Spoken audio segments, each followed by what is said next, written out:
Baratou, je suis géologue à l'Institut de recherche pour le développement et actuellement je suis accueilli à l'Université Félix Houphouët-Boigny à Abidjan où je dirige un laboratoire international pour l'activité minière responsable en Afrique de l'Ouest. Très bien. Justement, les activités minières, je pense que c'est une partie en quelque sorte, la thématique de votre présentation aujourd'hui oui. À la conférence mondiale des journalistes scientifiques. Alors, est-ce que vous pouvez revenir un peu sur les grandes lignes de votre présentation? Alors, on a aujourd'hui, je pense que le premier message qu'on a fait passer, c'est avec la partie présentée par ma collègue Mara Ngom, c'est de montrer l'histoire de l'exploration minière en Afrique, qui n'a pas commencé avec l'exploitation minière industrielle pendant la période coloniale, mais bien avant.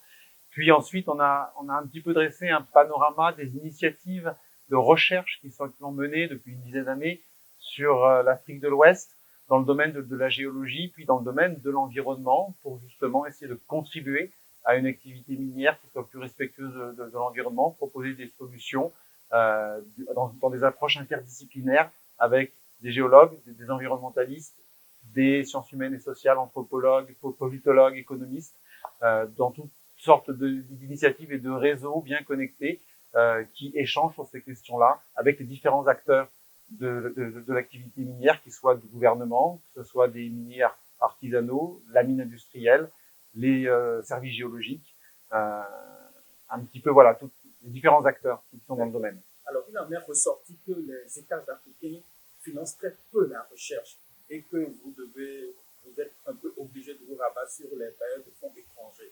Est-ce que ce faisant, il y a assez de la distance?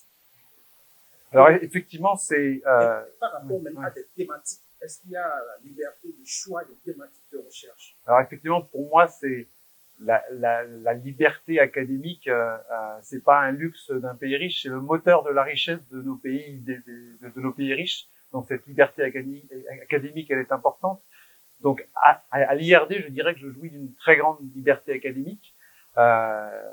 C'est vrai qu'aujourd'hui, la recherche sur ces questions minières, elle est amplement financée par des bailleurs internationaux, qui sont essentiellement la Banque mondiale, l'Agence française de développement, et que cette recherche-là peut-être souffre aussi d'un manque de financement pérenne des États africains pour garantir la liberté académique totale des chercheurs africains qui travaillent sur ces questions. C'est important aussi. Et notamment, moi j'insiste souvent, c'est sur les doctorats. Aujourd'hui, c'est très difficile. On sait que l'essentiel de la recherche est produite par les doctorants qui sont à 100% sur leurs travaux de recherche, et c'est important qu'ils puissent avoir les meilleures conditions pour faire leur recherche. Et aujourd'hui, les thèses, les doctorats en Afrique de l'Ouest sont financés souvent de manière très incomplète, partielle, y compris par les grands bailleurs internationaux.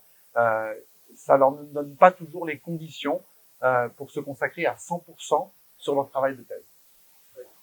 Alors, les États africains ne s'engagent pas à financer suffisamment la recherche. Est-ce qu'on peut dire que c'est une question de manque de ressources ou bien n'en font pas une priorité? Je ne sais pas si c'est une question de manque de ressources. Les chiffres indiquent qu'effectivement, les États africains ne consacrent pas une part aussi importante de leur PIB à la recherche que les pays les plus développés, les plus avancés.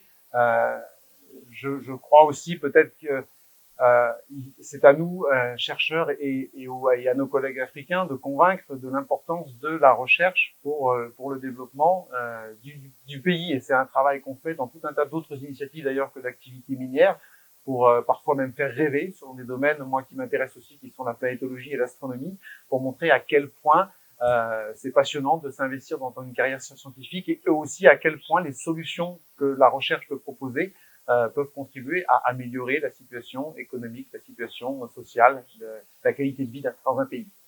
Alors, il a été aussi question de l'impact de la recherche ou de l'exploitation minière en Afrique. Alors, quels sont, disons, les fléaux tangents de l'exploitation minière dans nos pays en Afrique? Alors, on a plus parlé cet après-midi parce que c'est sur ça qu'on travaille, Mara Ngom et moi, des impacts sur l'activité minière artisanale, qui est en partie clandestine, non régulée. Aujourd'hui, c'est une activité qui n'est plus interdite. Elle est tolérée avec différents degrés de gouvernance et de tolérance, mais cette activité minière fait usage de produits chimiques, de cyanure, de mercure, et ces produits vont être rejetés dans l'environnement. Les minéraux aussi qu'on broie peuvent contenir des métaux qui sont toxiques, et quand on broie des roches, on va libérer ces métaux dans l'environnement. Donc on peut avoir aussi des pollutions qui ne sont pas apportées par les métaux qu'on utilise pour l'extraction, mais qui sont sur le minerai et qui vont être libérés par l'extraction minière aussi. Donc c'est tous ces risques qu'on essaye de documenter, de comprendre en fonction des pratiques, et c'est pour ça que ça nécessite encore une fois une approche interdisciplinaire pour à la fois mesurer avec les instruments de la géochimie, mais aussi comprendre ce qui se passe avec les pratiques et donc des enquêtes menées par les sciences humaines et sociales. Vous êtes aussi planétologue, donc vous vous intéressez à l'exploration spatiale. Alors, est-ce que vous comprenez le fait que les États africains également ne sont pas s'intéresser à la question de l'exploration spatiale, alors qu'aujourd'hui c'est la course presque à l'exploration spatiale des grandes puissances? Il y a des enjeux de gouvernance, par exemple même de surveillance de nos côtes, un peu de tout. Je dirais que c'est justement grâce à l'expérience que j'ai eue dans le passé dans l'exploration spatiale et dans ces domaines-là qu'on a pu contribuer à proposer des solutions pour des questions très concrètes comme l'activité minière artisanale. Il y a vraiment un transfert de technologie, de savoir entre les disciplines qui sont très intéressantes. Et donc c'est vrai qu'aujourd'hui, on a l'impression encore, mais ça change, que le spatial n'intéresse pas assez les États africains. Alors de plus en plus quand même, on voit que c'est pas vrai et qu'il y a un intérêt qui se porte sur cette recherche-là. On voit des agences spatiales fleurir sur le continent africain qui commencent d'abord par être des centres qui gèrent l'accès à des données de télédétection, par exemple. C'est pas forcément du lancement de satellites au départ. Et puis petit à petit, on voit des pays africains qui lancent leurs premiers nanosatellites, CubeSat, etc., qui font pas forcément des révolutions scientifiques, mais qui sont un pas mis dans le pied de l'activité spatiale. Tout ça, c'est un écosystème qui se développe. Et là où nous, on essaye d'y contribuer à cet écosystème, c'est en formant des étudiants qui sont capables d'utiliser les données produites par ces satellites, de faire des traitements. Maran Ngom, qu'on a vu cet après-midi, est devenue maintenant une experte en intelligence artificielle. Elle est au ministère, elle va pouvoir mettre ses compétences à profit du Sénégal.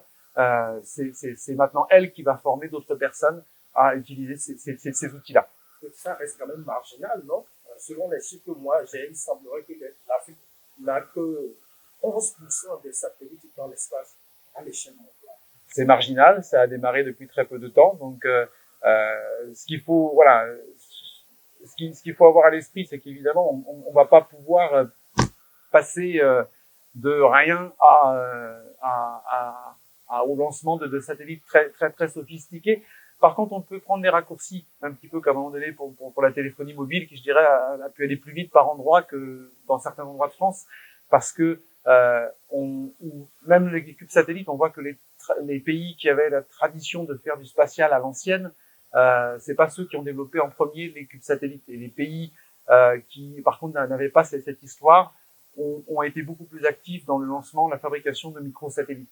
Donc on peut aussi se réjouir peut-être quelquefois d'avoir cette opportunité d'aller plus vite sur certains domaines parce qu'on n'a pas l'historique et qu'on peut s'affranchir un petit peu du poids parfois de cet historique pour rattraper un exemple aussi dont je parlais cet après-midi, c'est l'utilisation d'outils portatifs de terrain qui sont d'ailleurs aussi connectés au spatial parce qu'on a miniaturisé des outils pour faire des mesures géochimiques qu'on a envoyés sur Mars ou sur la Lune. Et ces outils-là, aujourd'hui, on peut les utiliser sur le terrain aussi pour rapidement avoir la composition chimique des roches, pour avoir la pollution. Et ça, c'est des choses qu'on essaie de développer ici. Dernière question rapidement. Les grandes puissances sont en train de prolonger un peu leur terrain géopolitique dans l'espace. Ils militarisent pratiquement l'espace. Quel est le regard du chercheur sur ce fait-là? Alors, j'ai envie de dire, moi, déjà, que j'aime pas trop, en tant que chercheur, sortir de ma discipline. C'est pas quelque chose sur lequel je suis très confortable. Donc, avoir une position, je dirais que je suis pas compétent pour m'exprimer sur la militarisation de l'espace, mais ça renvoie peut-être à une autre question, moi, qui plus, en tant que chercheur passionné par le spatial, m'inquiète quelque part pour l'Afrique, c'est que, avoir son indépendance dans l'espace, c'est important pour les pays africains aussi. On s'est posé la question lors d'un atelier sur le spatial au Sénégal, avec l'accumulation de tous ces satellites, quelle place restera-t-il demain pour les nations émergentes en Afrique qui enverront des satellites pour qu'ils puissent disposer aussi de leur place dans l'espace et avoir leur indépendance pour leur sécurité, pour les données d'observation de leur surface continentale. Merci beaucoup.